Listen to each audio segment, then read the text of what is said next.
So, can you see my screen?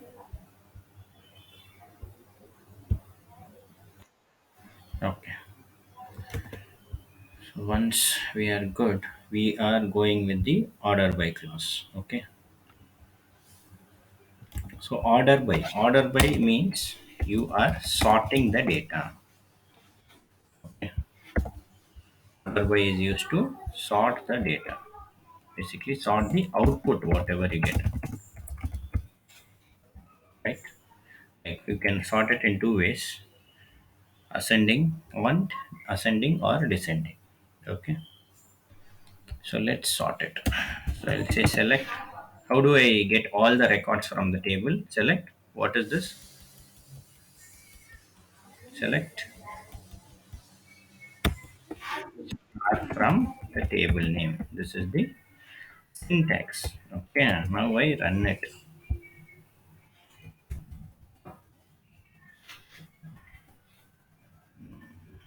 Sorry. Yeah. Okay. See, now you got the data. You see, automatically the data is sorted on employee ID. Okay, by default. Let's take a quick look. If you want to look at the tables, no, you will find it here.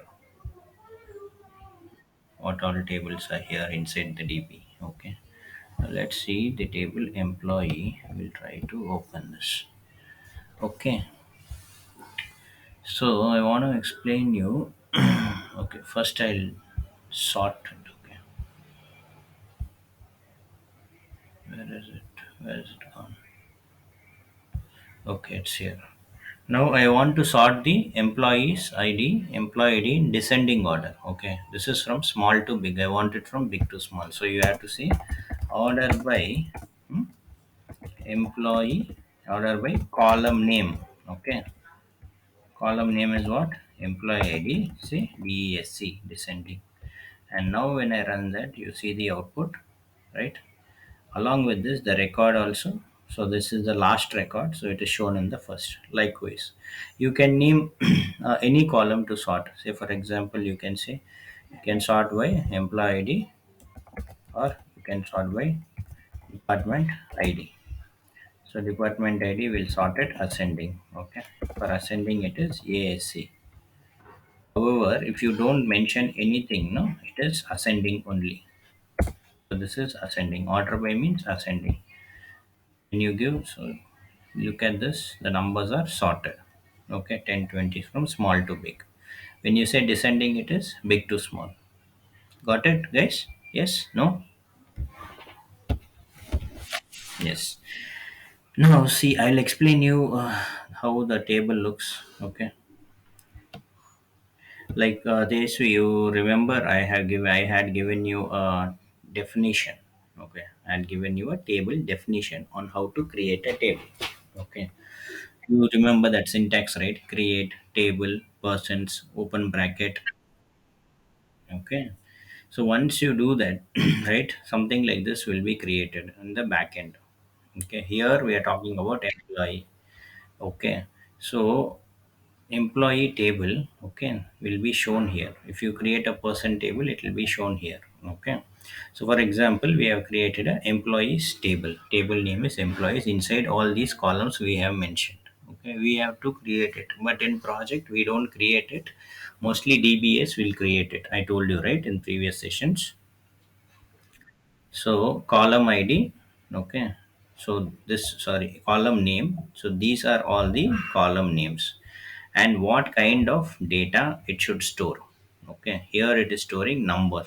Here it is storing varchar. So varchar is nothing but it is storing the text. Okay, this is storing date. So this is the date format. This is the data type. You see here, you have to understand what is data type. Data type tells what kind of data has to be stored in this column. Okay.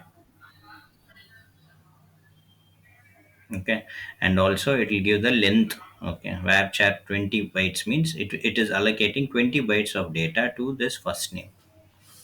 Okay, so this is varchar 2 and varchar. There are two things they'll ask you in interview. Varchar and varchar 2 both allocate the same, but varchar 2, say for example, if it is 20 bytes, okay, and say for example a name Raju, okay, Raju is a 4 characters, okay. So dynamically when it enters the name Raju for the first name, it only takes 4 bytes and not 20 bytes. Though the 20 bytes allocated, it consumes only 4 bytes. Whereas if it is just varchar, okay, it allocates all the 20 bytes. It fixes or it blocks all the 20 bytes of memory. Even though it is occupying 4 bytes, it is blocking all the 20, whereas in varchar 2, how much ever is the length, only so much it is blocking, okay. But this is the maximum length what you can store, okay. You can store anything lesser than this or equal to this, but not greater than this. If you try to store greater than this, then it will throw an error saying that data type length is not enough, something like that, okay. So this is so nullable, okay. See, these are the constraints, okay. You talk about constraints, no? Nullable. So employee ID, they are given no. When you say it nullable, no means that you cannot enter nulls at any cost in this. What is null? Null is no value. Understood? Null means no value. So here we are not able to enter any nulls, and that is why we are defining here a primary key. Okay. So they are defining it as a primary key. What is a primary key? I told you, right? Primary key is a column, okay, it's a column in a table which uniquely identifies a record, okay. For example, if you look at this data, no, if you look at this data, when you say 200, okay, this is unique. Unique in the sense there is no 200 again repeated in this table, okay. So just by using this employee ID in the where class, in the filter class, say employee ID is 200, you will be able to get one distinct full record of data. Okay. This is like a key, they call it. Okay. Primary key. Okay. Understood or should I explain?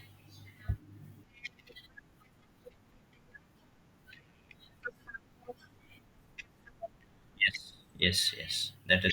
So I'm showing it in real time how to identify a primary. So ideally they would define it. Otherwise also usually the first column would be the primary key. Okay. Otherwise, oh, shit, why did I pull this off, man? Sorry.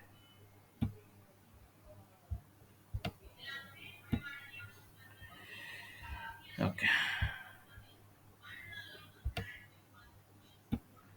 Ideally, yeah, the first column would be the primary key or any other columns if you feel, right? Just by looking at the data, you have to understand. See here, employee ID is unique, right? No two employee IDs can be the same. So that is why this column, okay, this column becomes a good choice, okay, to be a primary key, okay. Whereas first name will be repeated, right? There might be many Jennifers in the world, okay. It's like your SSN, and in Canada do you have SSN or something different? Sin, is it? Okay. Okay. So sin will be unique, right, for everyone. So even though the names are same, sins are different, correct? So that is how you using the sin, you'll be able to identify a particular person uniquely, okay.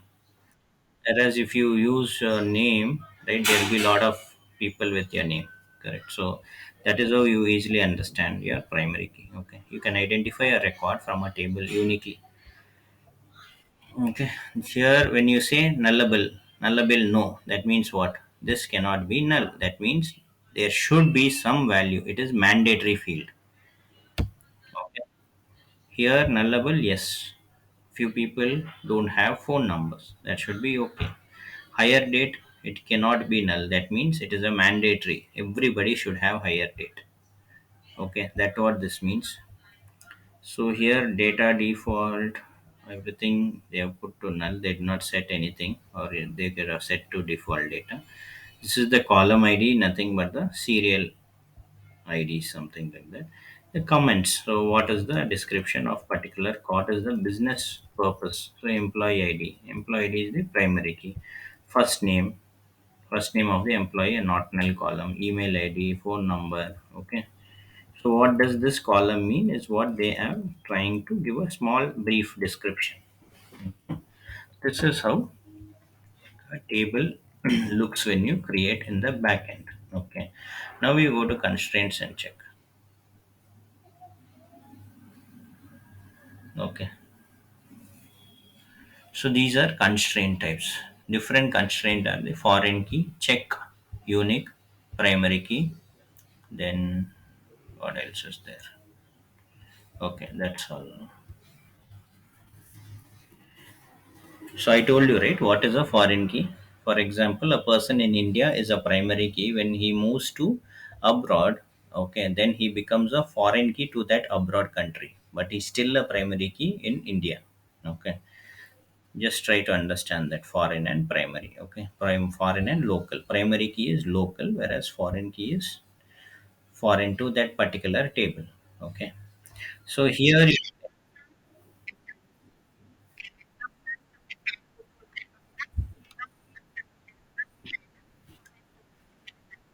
correct, correct. Okay, so here in this table there is reference that is being made to department table. Okay, so this is this, and this is the table name. You can see here, table name is department. See, from in this department table there is department ID. Okay, so I think that one has been taken, because here also they might be department ID. Here is department ID, no? So this department ID is being referred from this department. So when you want to join employees and departments, you can use this department ID in employees and this department ID in departments and join two tables. Okay, data sharing can happen when there is a relationship established, correct? So they are establishing a relationship through primary key and foreign key. Okay, check. Check is basically it make sure a particular condition is enforced. Okay, here email is not null, hire date is not null. Okay, so these are few checks. Then unique means I told you it cannot be duplicate. Primary key, okay, it cannot be null. Okay, and what check is, they have given one more condition, like salary should be greater than 0. Okay, so these are few of the constraints. And there is something called as valid values as well, wherein it will give a range of valid values. Say for example, you have your currency code. Okay, so in that currency code you have country, so USA is a country. So USA allowable values are the country codes like USA CAD, uh, then LOA or UK, right? So apart from these values, if there's anything coming in, for example CHN China, it is not present in that list, right? So it won't consider that. So that is the use of valid values. Okay, these are few constraints. So they'll ask you in interview, what is constraint, what are the different type of constraints, can you explain? So you can give an example of this. Okay, then you go to the data model, like I showed you, you remember, like the logical, physical, and conceptual, logical, and physical model. This is the physical model. You see how the tables are created and how they are linked to each other. You're getting it, right? See how the information is being shared. You have the HR employees table. HR is the database name or the schema name. So this employees this employees table, you see here, P is the primary key, U is unique, F is the foreign key mostly. So when you look at the job ID, okay, this job ID is being referred from some other table, so it is a foreign key. So let's check here. Okay, so this job ID is here, you see here, this is being referred here and used here, so this data is available here. Then comes manager ID, which is somewhere here they would have been created manager id or the manager table. Where is manager id? Here. Okay, so here also it is foreign. Somewhere they would have pulled that from manager. Where is manager?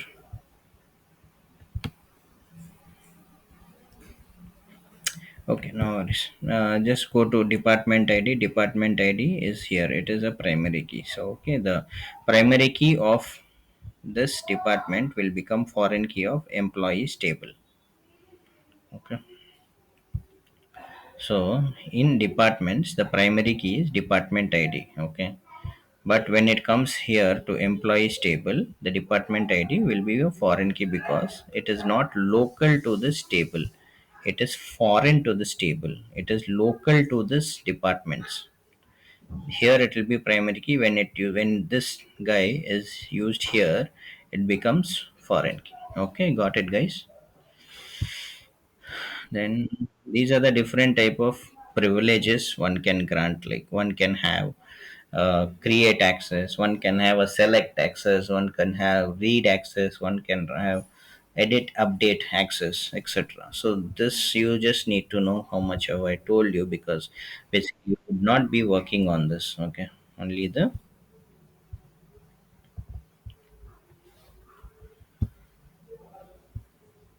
only the DBA will give you access. Okay, triggers. Triggers is something like what you should do before and what you should do after. Okay, there are certain triggers set in place. Okay, this you guys can read it on your own, but I'm just telling you, if an event is starting, what should happen? Insert or update or delete. Okay. If after the update, what should happen? Say, for example, you are changing your address, or say you're changing your phone number in your bank portal. Okay. So in that case, when you log in, okay, first what happens?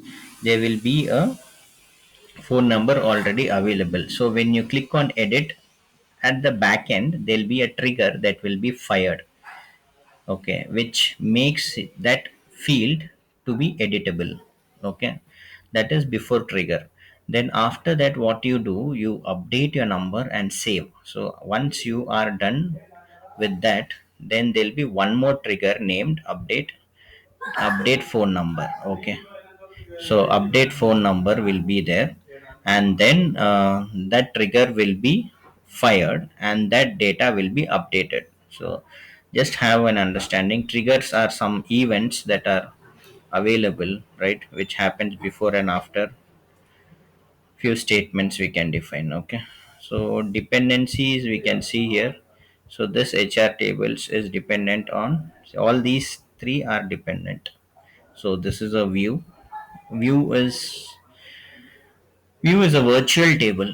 Okay, it is not a physical table. It does not occupy any data or any memory like this. Okay, inside the data dictionary. Data dictionary is a place where you store all the tables. Okay, but in view, right? View is something just to create only for our business purposes. Okay, I'll explain more. Then these are the details. Then partitions, indexes, they'll be a little lower. And indexes are used to increase the performance ideally. So there are different columns you can choose in the table name. Okay, and create index. You don't have to know much because now it will be overread for you guys. So this is the DDL they call. Okay, DDL is data definition language. DML is data manipulation language, DRL is data retrieval language, and DCL is data control language. Okay, SQL is like four. So I'll show you. There will be DML, DCL, DRL, and one more is what?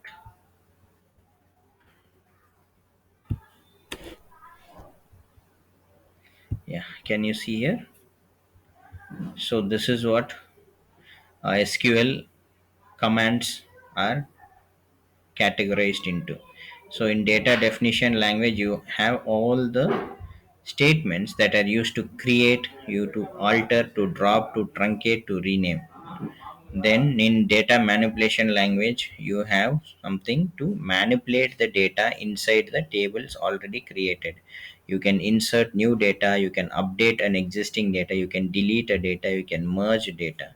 So data control language is basically available with two commands, that is grant and revoke. So here the DBAs will issue these commands to give access to authorized users, and they make sure that no unauthorized user has access to these tables.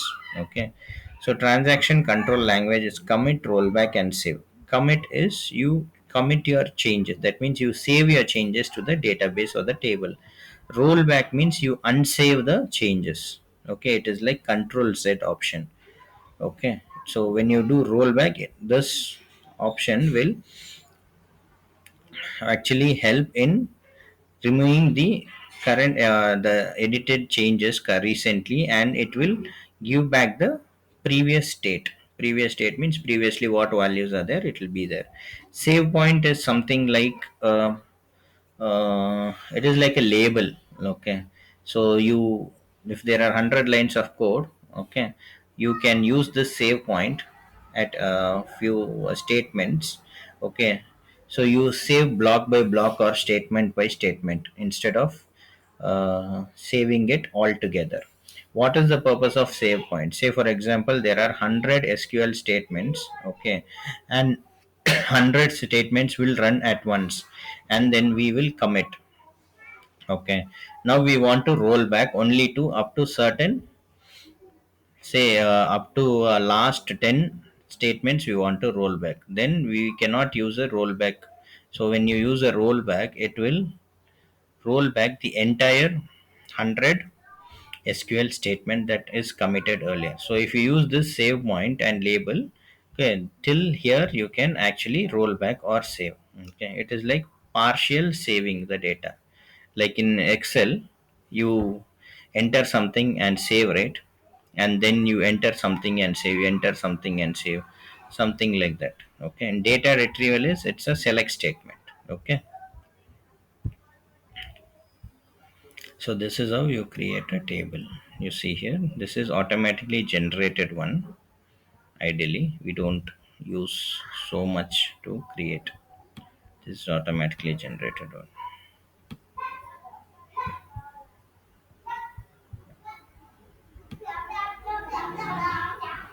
They have created index also. If you need to just create, right, you can just copy and paste this, you can create it. Okay,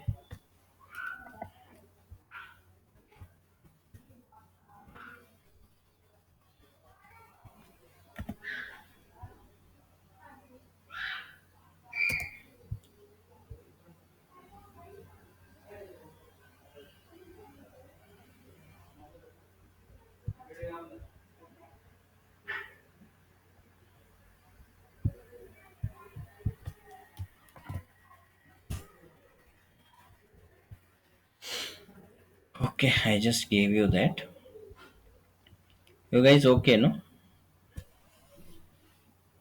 It will be easy to understand. Okay, it will not be tough to understand when someone is explaining, but the real challenge comes when you actually start to sit and do it on your own. It's easy to understand, but it will take time to implement and get things into your head. Got it? Should I repeat anything? Can we continue, guys?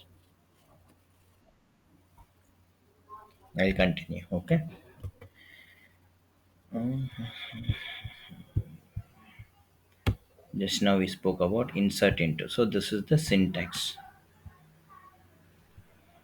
Insert into table name. Okay.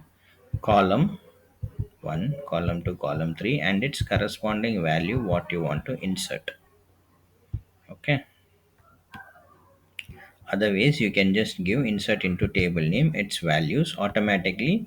This will be mapped to this will be mapped to this will be mapped to this. Okay, now let's try to insert some data into our tables. Okay, so let's take this and we'll run here. Okay. So we don't have customers. We'll actually, what we'll do is we'll try to create a customer table if possible.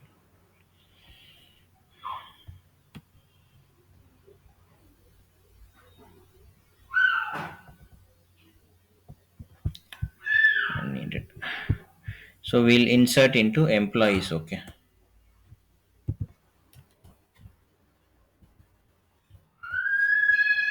So what are here to insert? We'll say employee number 500.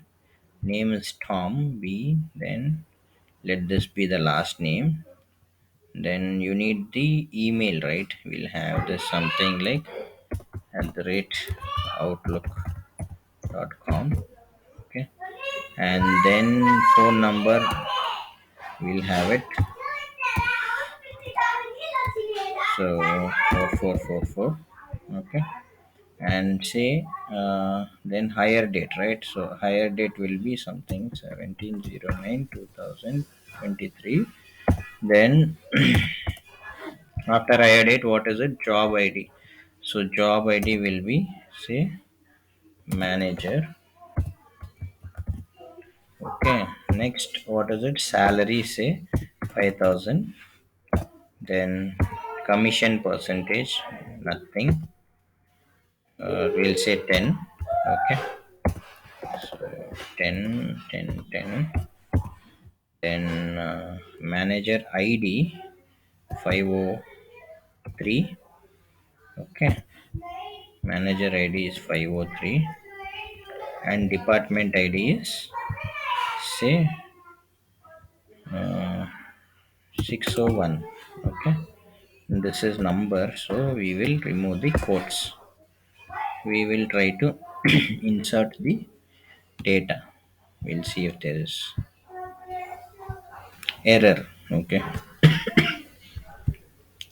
there is some error it is showing, so we'll have to see what is it.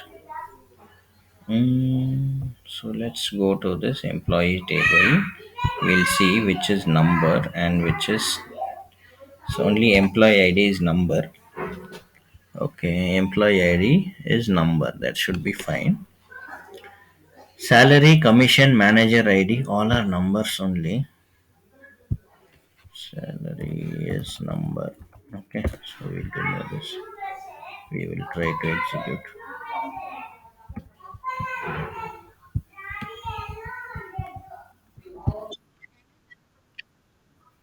Which one? Phone number, is it? Phone number is what? Phone number is in text. Okay.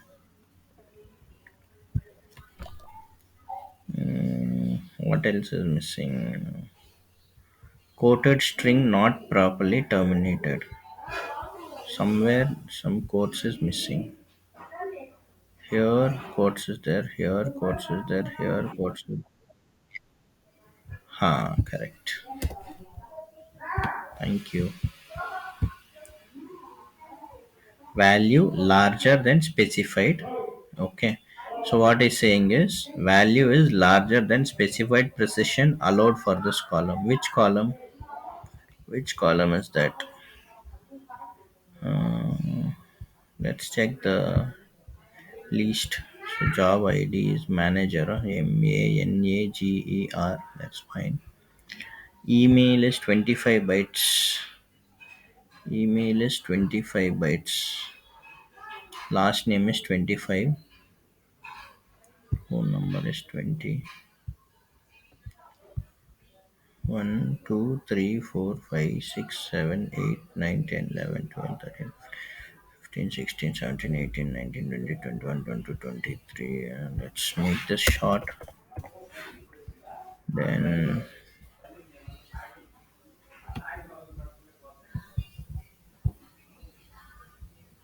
what else? What is the issue?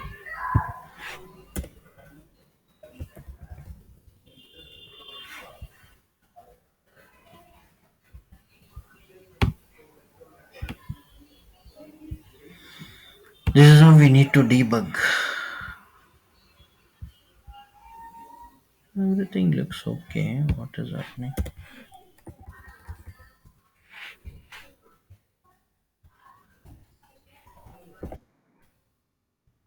You guys,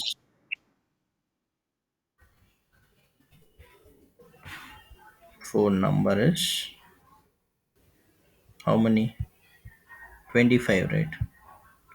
How many are 3, 3, 6, 7, 8, 9, 10, 11, 12, 13 only is there.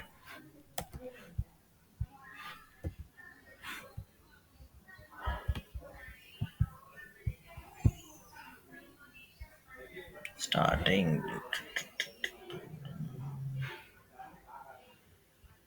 Last four is number only, no? That's precision. Hmm. Salary 8 2.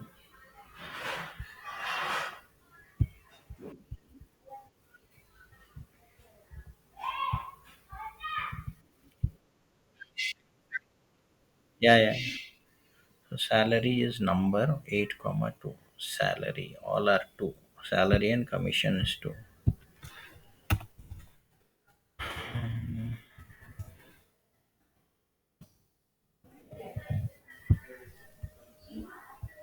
Value larger. Which value is larger here?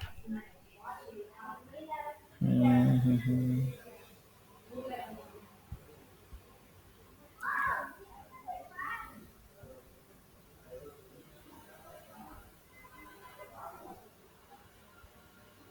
1, 2, 3, 4, 5, 6, 7, 8, 9, 10, 11.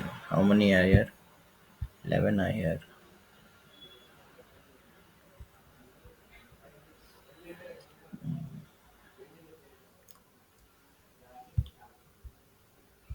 Insert into employer value larger than specified precision allowed for this column. Now precision is coming. Precision, precision, precision. Okay, okay. Here 2, comma 2. Commission is 2, comma 2. It is correct only. 2, comma 2. Come again. What is it?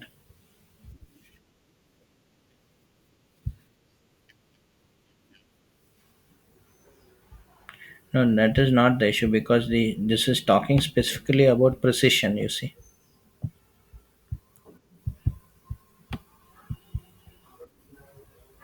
this has to just do with precision numbers. So even if you remove the dot, yeah,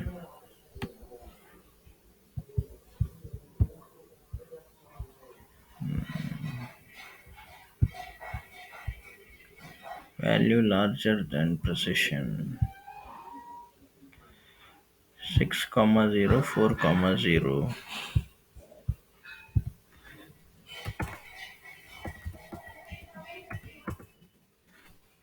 or you don't need precision. Or you don't need precision.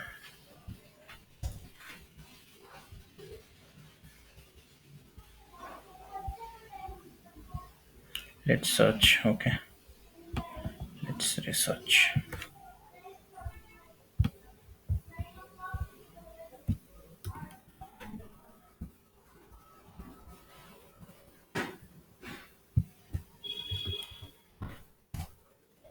This is how we debug. Okay, the number you are trying.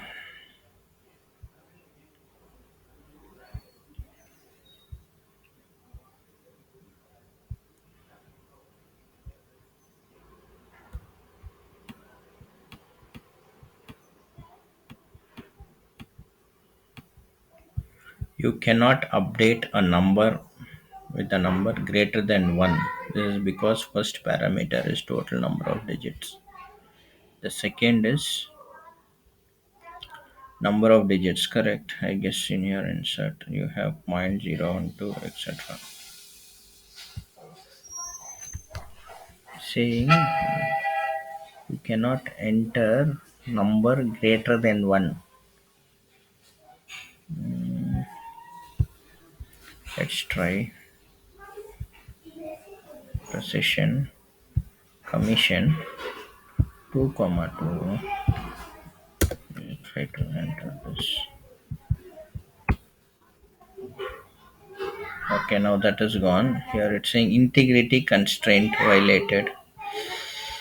Parent key not found. Employee job. What is happening?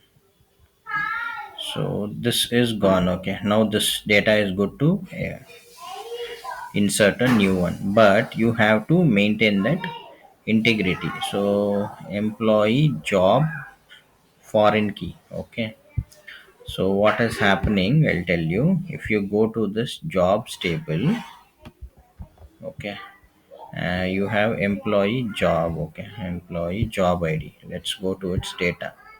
Okay, so whatever I wrote manager, right, that is not part of this one. So that is why it is throwing an error. Now you understood, right, what is the importance of primary key foreign key relationship. So I'll have to select only these job IDs. Say for example, I take this clerk and now I try to update the this one from manager to clerk.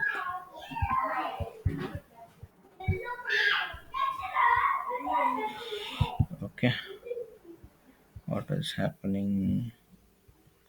Again, same thing. Parent key not found. For department. So for job it is gone. For department we have to check. So department, where was department? So we'll take this employees.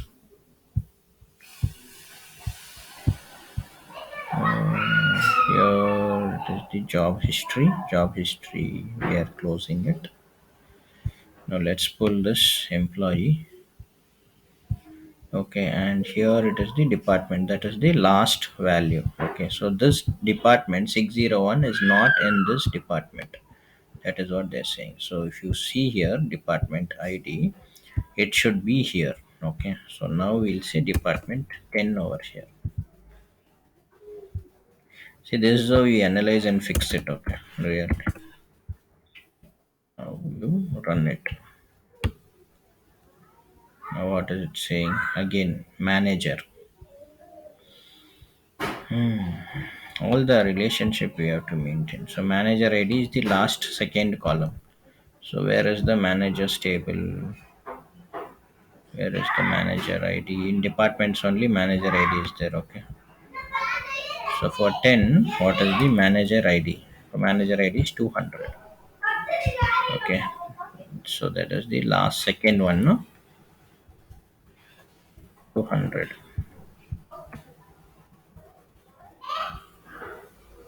One row inserted. Kudos. Understood. See how simple things we are facing errors just to maintain the integrity and constraint. Okay. Now if I say where where employee id equal to 500. See, this is the data we have inserted. Got it? See, employee 5, then Tom, then last name, this. You understood, right? See, this department ID, manager ID is foreign key. Okay. So in that case, what you should do, you should enter whatever the values are already listed in this department ID, department table, that is for particular manager ID. What is the department? Okay. So the data should be in sync. Otherwise, what will happen if it allows you to insert whatever values here, but that entry is not found in the department table. So whenever you try to query something, there won't be sync. Here it will be something. Say for example, you talk about your sin, right? Sin, or in India it is Aadhaar card number. So Aadhaar card number is available here and here. Okay. Now you make an entry only in employees table, a new Aadhaar card number. Say this one 200, okay, but that Aadhaar card number is not listed in this department table. Then there is a data integrity issue. The foreign key, the data here is not there for 500, but for here it is there 500. When you try to join these two tables, right, this will go out of data. Okay, so the data should be synced in all the tables. That is what the relationship means. Okay, didn't cover much as expected, but I think it is already over it for you guys. Let me know if you are okay. I can continue, but if you feel it's like bouncing, then I can stop it. We can continue tomorrow.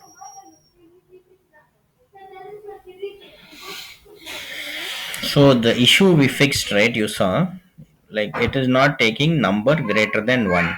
Okay, when the this one when the employee table, right?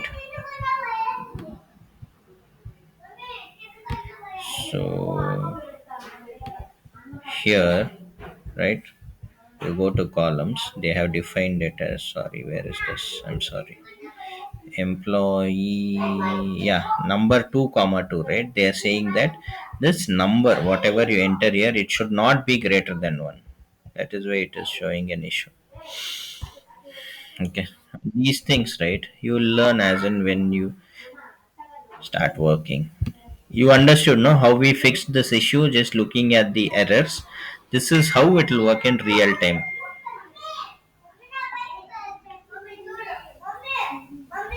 Okay, got it, guys. And sorry about the background noise today.